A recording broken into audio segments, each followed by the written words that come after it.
Baik. Assalamualaikum warahmatullahi wabarakatuh. Waalaikumsalam warahmatullahi wabarakatuh. Perkenalkan, nama saya Raffi Tegar Prastia dan ini teman saya. Perkenalkan, nama saya Kevin Alfian Rizal.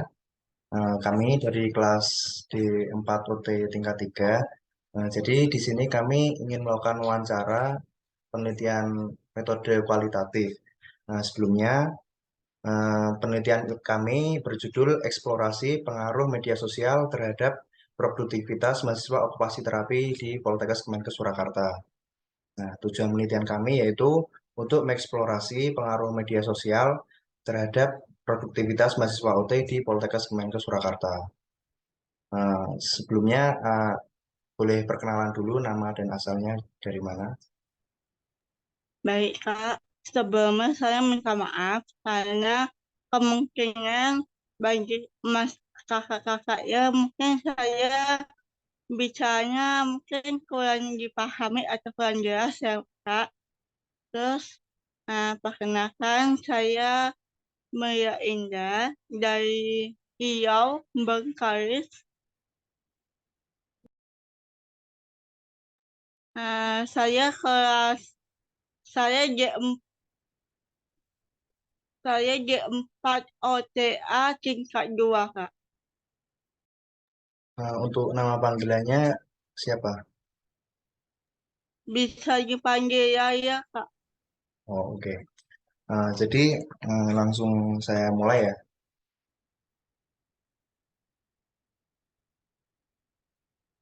Jadi Dek Yaya ini lebih sering pakai sosial media apa ya di kehidupan sehari-hari? Saya lebih ke TikTok sama Instagram, Oh, Kak. mungkin bisa dijelaskan berapa menit atau berapa jam dalam sehari itu Dea ini membuka sosial media TikTok dan Instagram. Kalau di hitung jam kurang tahu ya, Kak ya. Tapi kalau ada waktu luang, pasti saya buka TikTok maupun IG. Oh iya. Eh, Kalau kira-kiranya gitu bisa ngejabarin nggak kira-kira waktu pasti gitu? Ada bayangan nggak?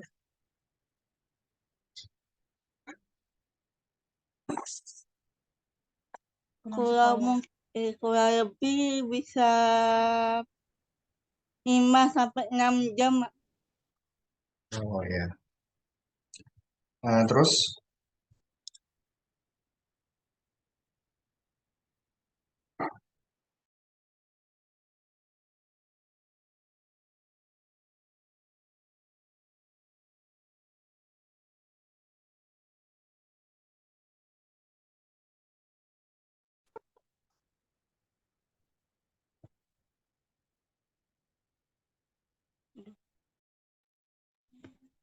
Maaf Kak, tadi keluar. oh ya nggak apa-apa tenang. Eh, saya lanjut ya pertanyaannya.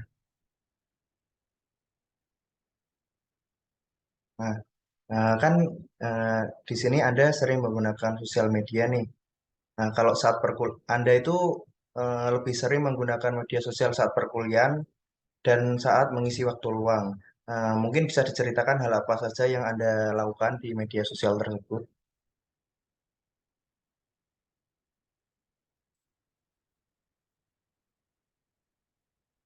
Maaf Kak, bisa diulangi pertanyaannya? Ya.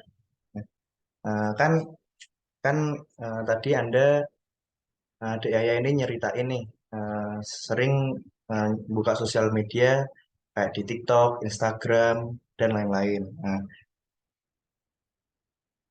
apakah Dek Yaya ini sering menggunakan media sosial saat perkuliahan dan saat mengisi waktu luang? Dan hal apa saja yang Dek Yaya lakukan ini di media sosial tersebut? Mungkin bisa diceritain hal apa saja yang Dek Yaya lakukan di sosial media tersebut yang telah disebutkan Dek Yaya tadi. biasanya kalau di perkuliahan, kalau misalnya ada waktu kosong itu biasanya saya menggunakan TikTok. Kayak kayak merefreshing otak itu Kak, kalau udah capek kan, refreshing main TikTok. Terus kalau ah, apa pertanyaan di akhirnya apa ya Kak? Bisa diulang, tadi putus-putus. Maaf ya Kak. Oke, terus hal apa aja sih yang Dea lakuin di media sosial tersebut? Hal yang saya dapatin itu banyak ya, terutama di TikTok. Misalnya saya dapat ilmu tentang kayak pasien-pasien disabilitas juga banyak. Terus dapat ilmu tentang eksperimen juga banyak.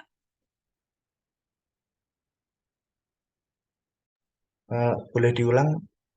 Tadi agak putus-putus. Hal yang saya dapat di TikTok itu banyak, mulai dari bisa mendapat ilmu tentang pasien disabilitas ataupun tentang percobaan-percobaan gitu, Kak. Apa apa bisa dipahami? Bisa, bisa.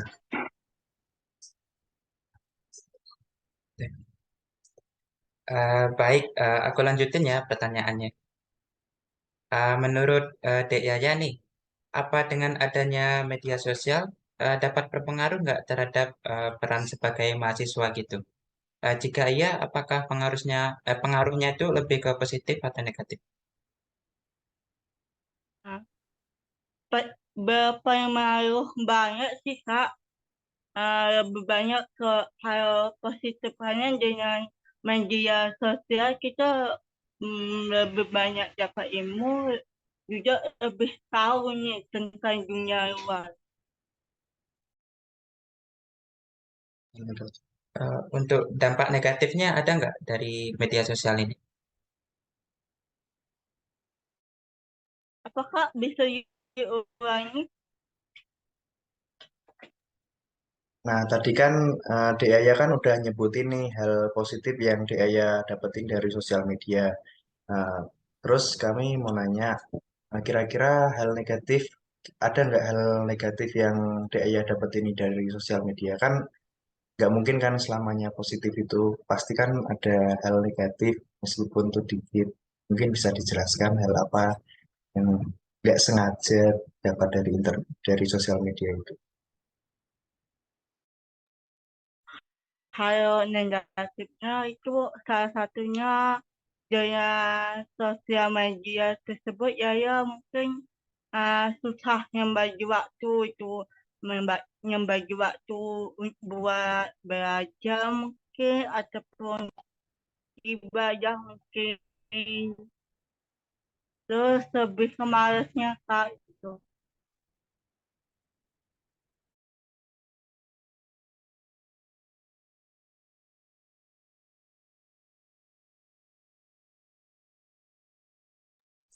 Tadi kan Dea udah nyebutin nih, kan katanya kayak sulit ngebagi waktu, terus eh, susah untuk mengatur waktu sholat dan lain-lain. Apakah dengan pernyataan Dea tersebut, Dea ini sudah termasuk gimana ya kayak kecanduan gitu?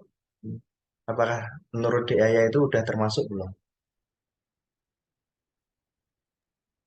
Bisa dikategoriin gitu Kak, kecanduan mungkin ya.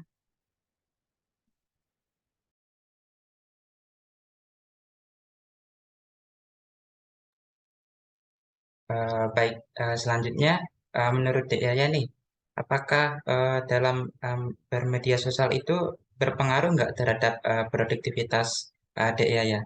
Soalnya kan di media sosial itu kan ada yang sedang tren, terus ada yang viral gitu. Itu berpengaruh nggak terhadap produktivitas Dek Yaya sendiri? Kalau untuk produktivitas, produktivitas tersen- tersendiri enggak sih Kak, karena di aku sendiri bisa membatasin gitu Kak, yang yang mungkinnya uh, ya mana yang harus dilakuin atau yang enggak seharusnya dilakuin.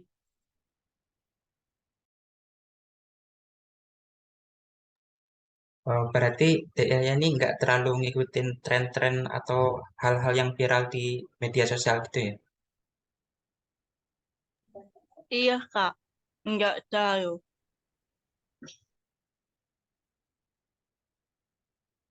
Baik, selanjutnya dapat dijelaskan nggak dengan menggunakan media sosial ini beban pekerjaan sebagai mahasiswa itu apakah lebih ringan atau malah berat gitu?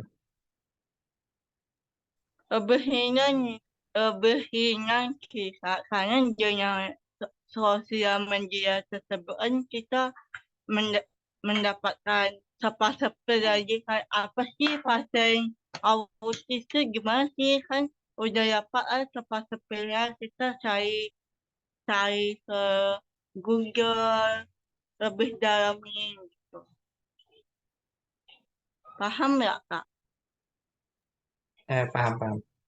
Berarti media sosialnya juga ada itu ya, membantu dalam apa mencari pengetahuan atau ilmu sebagai mahasiswa gitu ya. Itu bisa diulangi Kak? Kan tadi kan Deyan jelasin kalau dampak media sosial itu kan lebih ringan terus lebih efisien terhadap pekerjaan sebagai mahasiswa. Berarti itu Deyan sendiri setuju. Itu setuju Kak. Bisa termasuk salah satunya sih Kak.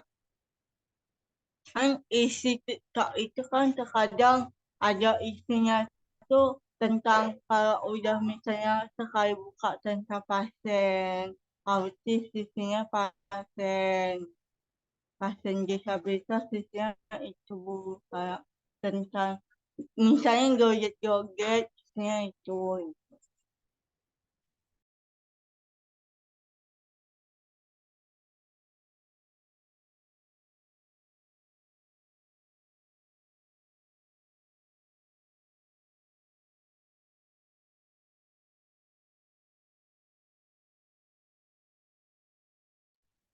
Eh, ini pertanyaan terakhir ya.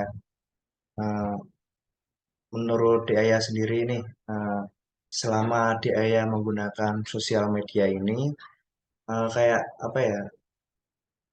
Apa sih yang sudah Diaya ini dapatkan yang dapat berkontribusi bagi Diaya sebagai mahasiswa? Apa aja yang didapetin yang efeknya bisa memberikan manfaat yang lebih kepada mahasiswa OT? Kalau menurut Diaya itu apa? Maaf Kak, bisa diulangi sekali lagi soalnya. Nah, izin keulangi lagi ya. Nah, tadi kan Dek Yaya udah nyebutin nih dari pertanyaan 1 sampai 7. Nah, ini pertanyaan terakhir. Selama Dek Yaya menggunakan sosial media yang udah diceritain Dek Yaya tadi, apa sih yang udah Dek Yaya dapetin selama bermain sosial media yang bisa memberikan efek produktivitas pada mahasiswa okupasi terapi kalau menurut Dek Yaya sendiri?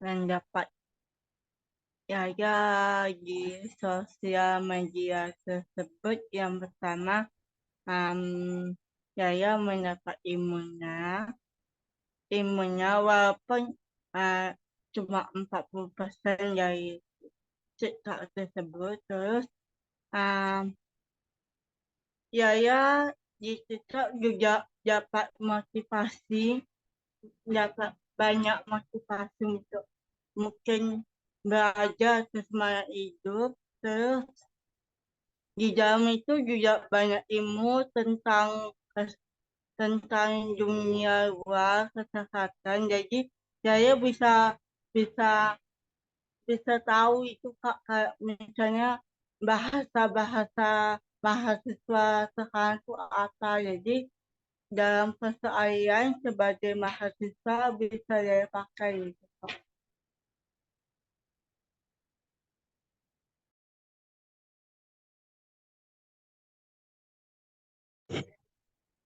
Baik, mungkin sekian dulu pertanyaannya untuk Dek Yaya.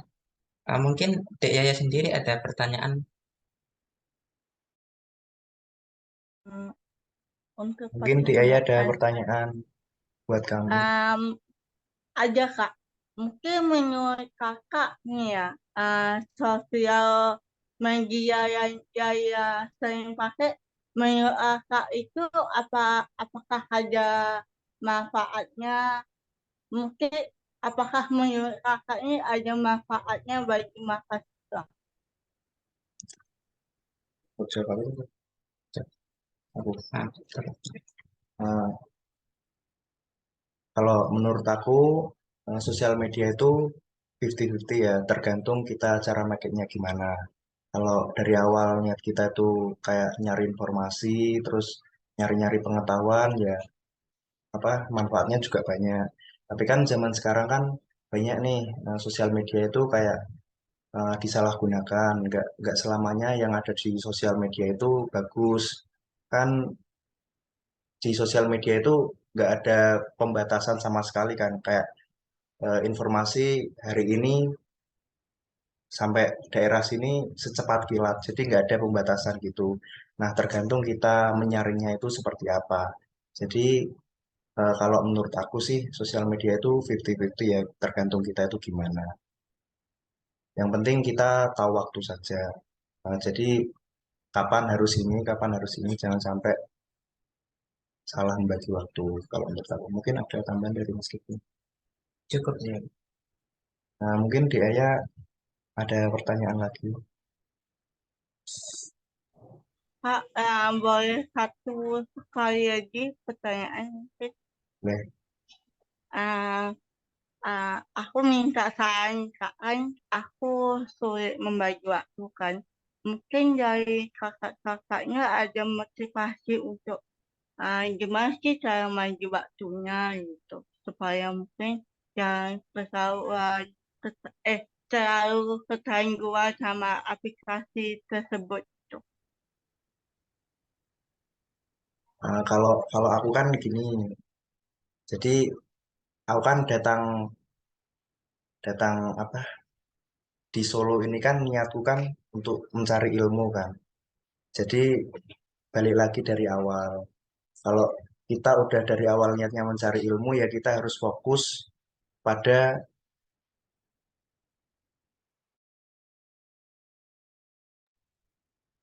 bentar-bentar, ulang lagi. Nah, kan eh, dari kita tuh harus menata niat dulu dari awal. Nah, kita tuh niatnya di Solo kan mau mencari ilmu kan. Jadi kita itu kayak gimana ya, harus anjir tenan iki.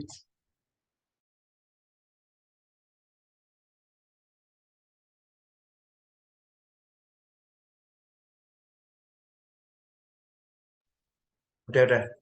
Eh, maaf Dek, tadi ada gangguan. Nah, jadi kan balik lagi, adiknya itu niat datang di Solo itu kan nyari ilmu kan. Jadi harus ingat orang tua kalau apa itu rumah kita kan jauh. Terus ya harus ingat aja kayak tujuan utama kita kan nyari ilmu kan. Jadi kalau mungkin adik bisa apa monitoring alarm kayak ini waktunya sholat, ini waktunya apa belajar, kayak dimonitoring sendiri. Kalau apa pokok intinya harus pintar-pintar bagi waktu aja, ditata ulang lagi niatnya gitu. Kalau saran aku sih, Oke, terima kasih Kak. Mungkin cuma itu yang dapat aku tanya. ya mudah-mudahan lancar kuliahnya semester 4. Amin. Makasih Kak. Nah, Aku makasih ya izin, Dik Aya. ya aku izin keluar ya Kak. Hmm. Terima kasih. Assalamualaikum. Terima kasih, Dek Yaya.